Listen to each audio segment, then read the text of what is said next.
Republican opponents of a new Iran deal are increasingly convinced the agreement is vulnerable and are focusing on a concession that could see sanctions on Iran's Islamic Revolutionary Guard Corps, IRGC, reversed, according to sources familiar with the Republicans' thinking. The removal of IRGC sanctions has reportedly stalled talks in Vienna and is threatening to derail the accord at home. In the aftermath of a classified Senate briefing on the deal held last week that left members of both parties fuming, Republican staffers on Capitol Hill are circulating declassified U.S. military information detailing how IRGC-backed militias are responsible for killing more than 600 Americans in Iraq, according to a copy of that document obtained by the Washington Free Beacon.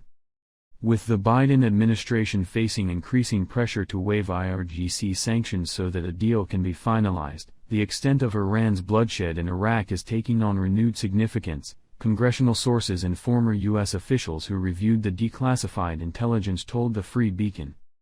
The focus on IRGC sanctions comes alongside a growing list of vulnerabilities that Republican leaders see derailing the agreement in Congress, including carve-outs that will let Russia cash in on a multi-billion-dollar contract to build up portions of Iran's nuclear infrastructure.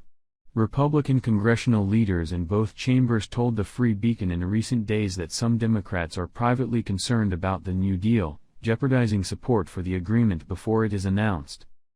The United States possesses overwhelming evidence that the IRGC is and was involved in terrorist activities, prior to and following the signing of the 2015 JCPOA, one senior congressional aide told the Free Beacon, speaking only on background to discuss internal Republican deliberations.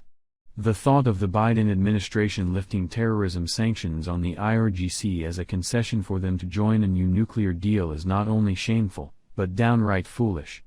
It would undermine U.S. credibility and pose an incredible risk to Americans and our allies around the globe. This would be another disgraceful capitulation by this administration to Iran, and no deal is worth endangering our national security. While portions of the declassified information have been reported in the press, the Free Beacon obtained a full document prepared in 2019 by the U.S. Defense Intelligence Agency detailing the IRGC-backed militia's role in murdering scores of Americans. Classified versions of this information prompted the Trump administration in 2019 to designate the IRGC as a foreign terrorist organization, a decision that is likely to be reversed as the Biden administration inches closer to finalizing a revamped nuclear deal with Iran.